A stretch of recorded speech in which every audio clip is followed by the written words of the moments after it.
Hello everyone, how are you all? I hope you all are doing good. दोस्तों, आज इस video में हम लोग डिफरेंशिएशन स्टार्ट कर रहे हैं और बहुत ही बेसिक से सारी चीज़ें हम लोग यहाँ पे पढ़ेंगे। ठीक है, जहाँ से डिफरेंशिएशन स्टार्ट होता है एकदम बेसिक से, आज आपको सारी चीज़ें यहाँ पे मिलेंगी और सारे कॉन्सेप्ट आपके क्लियर करवाए जाएंगे और बहुत ही इजी। ठीक है, बहुत ईजिली आपको सारी चीज़ें समझ आ जाएंगी। ठीक है, तो वीडियो में लास्ट तक जरूर बने रहें सारी चीज़ों को सीखने के लिए। देखिए, डिफरेंशिएशन पढ़ने से पहले हमें डिफरेंशिएबिलिटी पढ़नी होती है। वो ये है, देखो, differentiability a function f x is said to be differentiable. मतलब किसी फंक्शन को हम डिफरेंशिएबल कब बोलेंगे? जब उसका left hand derivative right hand derivative के इक्वल हो। ठीक है, मान लो कोई फंक्शन ले लो और आप उस पर एक कोई पॉइंट ले लो। ठीक है, अब आपको ये दिखाना है कि वो पॉइंट पे वो फंक्शन डिफरेंशिएबल है। तो आपको क्या करना होगा? उसका लेफ्ट हैंड डेरिवेटिव निकालना होगा और राइट हैंड डेरिवेटिव निकालना होगा और चेक करना होगा। अगर वो दोनों इक्वल हो जाते हैं तो क्या होगा कि वो फंक्शन डिफरेंशिएबल होगा। किस पे होगा? उस पॉइंट पे होगा। ठीक है, यहीं से डिफरेंशिएशन की स्टार्टिंग हो जाती है। अब बात आती है कि लेफ्ट हैंड डेरिवेटिव होता क्या है। तो यहाँ पे मैंने फार्मूला लिख रखा है, limit h tending to zero f of a minus h minus f of a whole upon minus h. A वो पॉइंट है जहां पे हमें डिफरेंशिएबिलिटी चेक करनी है। ठीक है, मतलब जिस पॉइंट पे हमें फंक्शन को डिफरेंशिएबल बनाना है, ये वो पॉइंट है ए जहां पे हम चेक कर रहे हैं और उसी पॉइंट पे हम लेफ्ट हैंड और राइट हैंड डेरिवेटिव निकालेंगे। देखो, उसी तरीके राइट हैंड डेरिवेटिव का क्या है? A plus h minus f of a whole upon h. यहाँ पे माइनस एच हो रहा है क्योंकि ए से हम लेफ्ट की ओर की बात कर रहे हैं और यहाँ पे प्लस एच हो रहा है क्योंकि हम ए से राइट साइड की बात कर रहे हैं। ठीक है, यहाँ पे बात समझ आ गई होगी क्योंकि आपने ये कॉन्सेप्ट लिमिट में भी पढ़ा है और कंटिन्यूटी में भी पढ़ा है। ठीक है, अब देखो, किसी भी फंक्शन को डिफरेंशिएबल होने के लिए उसको कंटिन्यूअस होना कंपलसरी है, तभी हम डिफरेंशिएशन की बात कर सकते हैं। अगर फंक्शन कंटिन्यूअस नहीं है तो हम डिफरेंशिएबिलिटी की बात ही नहीं कर सकते। ठीक है, तो एक पॉइंट ये भी है कि अगर कोई फंक्शन डिफरेंशिएबल है दैट मीन्स वो फंक्शन कंटिन्यूअस है उस पॉइंट पे। ठीक है, देखो, और एक बात और, हाँ, वो फंक्शन कंटिन्यूअस तो होगा लेकिन सारे कंटिन्यूअस फंक्शन डिफरेंशिएबल नहीं होते हैं। ठीक है, तो आप इसको नोट पॉइंट करके मुझे लगता है लिख लेना चाहिए आपको। ठीक है, वो क्या पॉइंट होगा? वो ये होगा कि एवरी इम्पोर्टेंट है क्योंकि इस पे आपको क्वेश्चन देखने को मिलेंगे। ठीक है, इसी कॉन्सेप्ट पे आपको क्वेश्चन देखने को मिलेंगे। सभी डिफरेंशिएबल फंक्शन तो कंटिन्यूअस होंगे लेकिन सभी कंटिन्यूअस फंक्शन डिफरेंशिएबल नहीं होंगे। ठीक है, डिफरेंशिएबिलिटी का कॉन्सेप्ट बहुत ही सिंपल है कि अगर आपको किसी फंक्शन की डिफरेंशिएबिलिटी चेक करनी है तो आपको लेफ्ट हैंड डेरिवेटिव निकालना होगा। लेफ्ट हैंड डेरिवेटिव का मैंने फार्मूला लिख दिया है। राइट हैंड डेरिवेटिव निकालना होगा, उसका भी फार्मूला लिख दिया है। अगर ये दोनों इक्वल आ जाते हैं दैट मीन्स वो फंक्शन उस पॉइंट पे डिफरेंशिएबल है। अगर नहीं आते तो डिफरेंशिएबल नहीं है, सिंपल सी बात। उसके बाद हमने आपको ये सिखाया कि सभी डिफरेंशिएबल फंक्शन कंटिन्यूअस होंगे लेकिन सभी कंटिन्यूअस फंक्शन डिफरेंशिएबल नहीं होंगे। अगर आप चाहें तो इसका मेरे पास एक एग्जांपल है और बहुत ही सिंपल सा एग्जांपल है, देख लेते हैं। अगर मान लीजिए फंक्शन को हम कंसीडर करें f x is equals to mod x. ठीक है, एक फंक्शन मैंने लिया है जो कि है मॉड एक्स और इसकी हमें डिफरेंशिएबिलिटी चेक करनी है। क्या करनी है? Check differentiability at point x is equals to zero. हमें x is equals to zero पे डिफरेंशिएबिलिटी इस फंक्शन की चेक करनी है। ठीक है, आपको ये एक बात तो पता है कि जो मॉडुलस फंक्शन होते हैं वो कंटिन्यूअस फंक्शन होते हैं। मॉडुलस फंक्शन हमेशा कंटिन्यूअस फंक्शन होते हैं। तो आइए चेक करते हैं इसकी डिफरेंशिएबिलिटी। ठीक है, देखिए, डिफरेंशिएबिलिटी चेक करने के लिए हमें इसका लेफ्ट हैंड डेरिवेटिव निकालना होगा और राइट साइड का डेरिवेटिव निकालना होगा। ठीक है, तो सबसे पहले तो जो सबसे बेसिक सी चीज है उसको लिख लेते हैं जो मॉडुलस फंक्शन पे अप्लाई होती है हर जगह। इसका बिहेवियर कहाँ चेंज होगा? x अगर x कब x होगा? जब x ग्रेटर देन या इक्वल्स टू जीरो पे हो। ठीक है, अगर इस फंक्शन में अगर हम ग्रेटर देन या इक्वल्स टू जीरो की वैल्यू रखेंगे तो ये वैल्यू हमें एब्सोल्यूट वैल्यू यानी कि x ही दे देगा। सिंपल सी बात है, अगर माइनस एक्स दे रहा है इसका मतलब इसमें हमने वैल्यू जीरो से लेस रखी है। ठीक है, अब आइए देखते हैं इसकी left hand derivative. Left hand derivative का फार्मूला होता है limit h tending to zero f of a minus h minus f of a whole upon minus h. ठीक है, आइए निकालते हैं लेफ्ट हैंड डेरिवेटिव इसका। F of a minus h, a यहाँ पे क्या है? ये point. So limit h tending to 0 f of 0 minus h minus f of 0 whole upon minus h। अब देखो f ऑफ 0 माइनस h का मतलब क्या है, फंक्शन में हम वैल्यू 0 माइनस h रख रहे हैं, तो limit h tending to 0 mod function 0 minus h minus f of 0 यानी कि modulus 0 whole upon minus h। ठीक है, ये किसके इक्वल है, 0 माइनस h का मतलब हम 0 से छोटी वैल्यू ले रहे हैं, अगर 0 से छोटी वैल्यू लेते हैं तो हमें फंक्शन कुछ इस तरीके का मिलता है जो कि है माइनस एक्स। ठीक है, और यहाँ पे क्या बच रहा है, अंदर हमें माइनस एच बच रहा है और माइनस ऑलरेडी एक आ जाएगा तो यहाँ पे हमें मिलेगा प्लस। तो limit h tending to 0 h minus 0 whole upon minus h and this is equals to minus 1। ठीक है, सेम एज हम राइट साइड की बात कर लेते हैं। ठीक है, राइट हैंड लिमिट भी निकाल लेते हैं, R H T right hand limit, sorry right hand derivative की बात करेंगे, लिमिट नहीं डेरिवेटिव की बात कर रहे हैं हम। h tending to 0 same f of a plus h minus f of a whole upon h। ठीक है, इस बार हम डायरेक्टली पुट कर रहे हैं limit h tending to 0 mod of 0 plus h minus mod 0 whole upon h and this is equals to 0 plus h, that means h whole upon h limit h tending to 0 और ये equal है 1 के।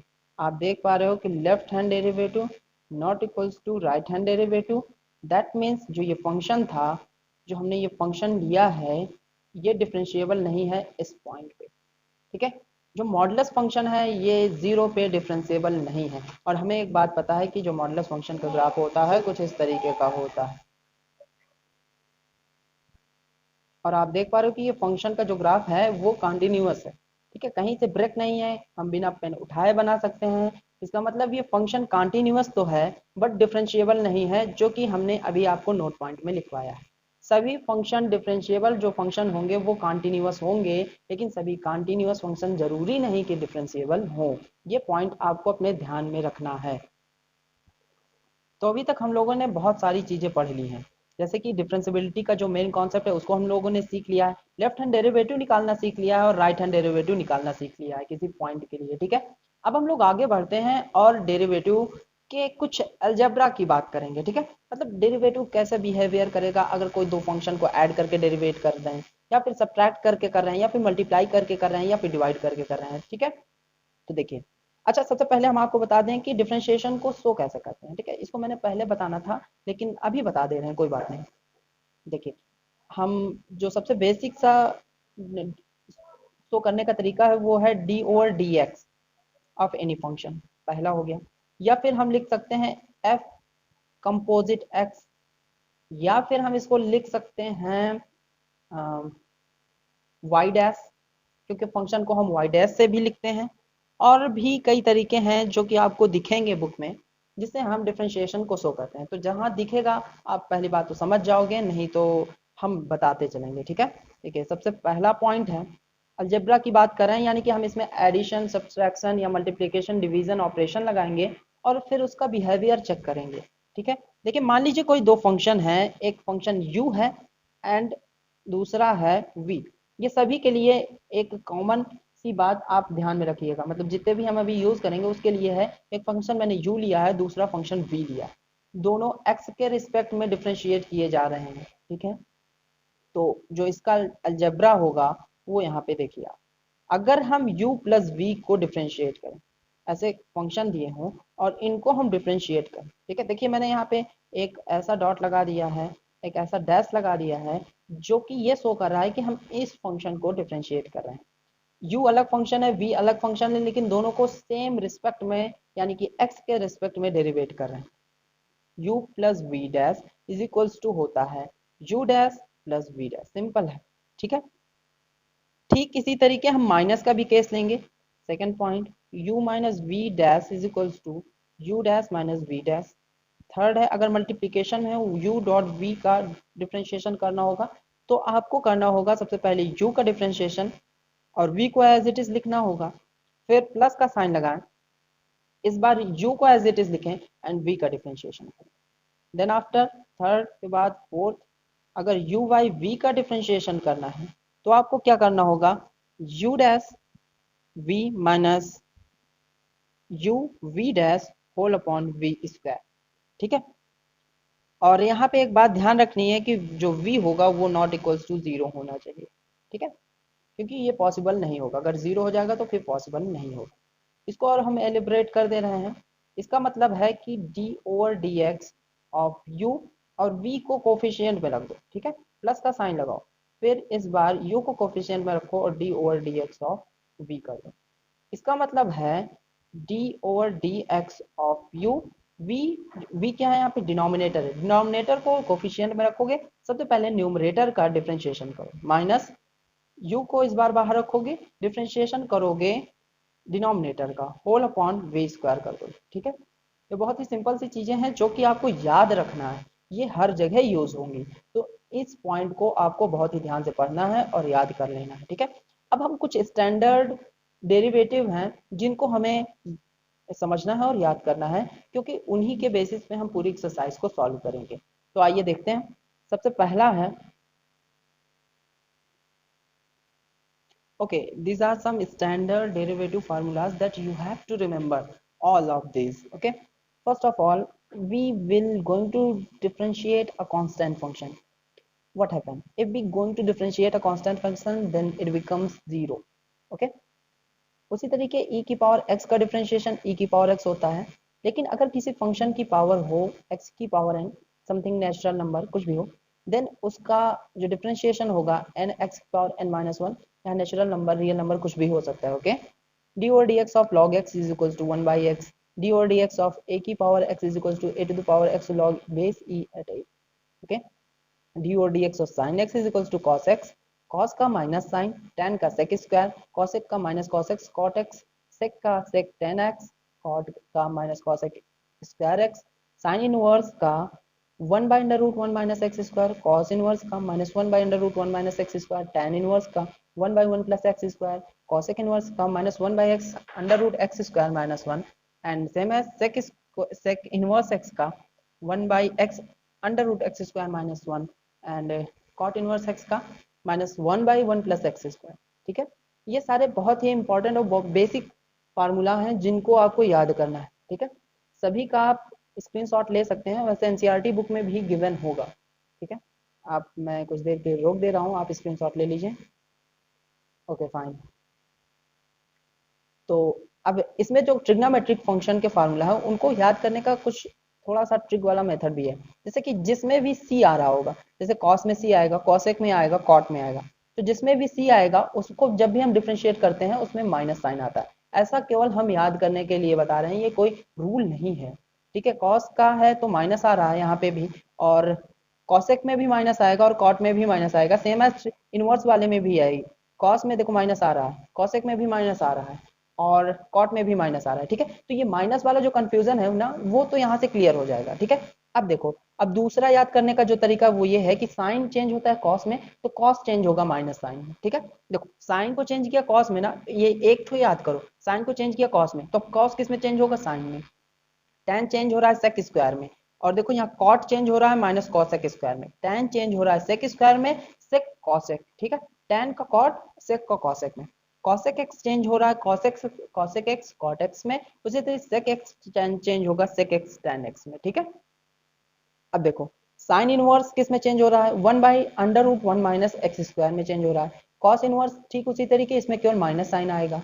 tan inverse 1 by 1 plus x square में change हो रहा है, tan का cot होता है ना, कॉट में केवल माइनस साइन आएगा, देखो minus 1 by 1 plus x square, ठीक है। उसके बाद कॉसेक में minus 1 by x under root x square minus 1 है कॉसेक में, और देखो यहाँ सेक वाले में माइनस हट जाएगा, ठीक है। तो कंपेयर करके बहुत ही आसानी से आप सभी को याद कर सकते हो, ठीक है। अगर कंपेरिजन नहीं करोगे तो हमेशा कंफ्यूजन बना रहेगा, ठीक है। एक बात और, ये जो कांस्टेंट वाला ना डिफरेंशिएशन है, ये क्यों जीरो हो जाता है, आइए जरा से देख लेते हैं इसको भी। देखिए, मान लेते हैं कि हम डिफरेंशिएट कर रहे हैं D over d x, x की पावर 0, ठीक है। एक्स की पावर 0 का मतलब क्या होता है, जरा हमें आप ये बताएं कि एक्स की पावर 0 का मतलब क्या होता है। एक्स की पावर 0 का मतलब होता है 1, क्या आप इस बात से एग्री हैं। और ये जो 1 है ये एक कांस्टेंट है, कांस्टेंट है, ओके। x की पावर 0 का डिफरेंशिएशन हमेशा क्या मिलेगा हमें, 0, x की पावर 0 माइनस 1। अब देखो इसमें 0 से मल्टीप्लाई करेंगे तो ये हो जाएगा 0, ठीक है। अच्छा अभी नहीं समझ आया तो एक तरीके से और समझिए। मान लेते हैं हमने किसी कोई भी कांस्टेंट ले लिया, मान लेते हैं 2 ले लिया, तो हम 2 को क्या लिख सकते हैं, 2 को हम लिख सकते हैं 2 इंटू एक्स की पावर 0। क्या ये सही है? जी हाँ बिल्कुल सही है, क्योंकि 2 इंटू 1 इज इक्वल्स टू 2 होता है और 1 को मैंने x की पावर 0 रखा, ठीक है। आइए अब इसका डिफरेंशिएशन करते हैं, तो देखते हैं d over d x of 2x की पावर 0 इज इक्वल्स टू, देखो कोई भी कांस्टेंट टर्म अगर कोफिशिएंट में आता है तो उसको हम बाहर रख लेते हैं, 2 फंक्शन जो x का टर्म होगा हम केवल उसी को डिफरेंशिएट करेंगे, d over d x of x की पावर 0, 2 इंटू एक्स की पावर 0 का डिफरेंशिएशन 0 इस फार्मूले से 0x 0 माइनस 1, ठीक है। अगेन ये होगा 0। इस तरीके कोई भी आप कांस्टेंट ले लो, ठीक है, उसका डिफरेंशिएशन हमें आपको 0 मिलने वाला है, ठीक है। अब मिलता है नेक्स्ट वीडियो में, उसमें हम लोग बहुत ही बेहतरीन क्वेश्चंस को सॉल्व करेंगे और एक्सरसाइज 5.2 को भी सॉल्व करेंगे, ठीक है।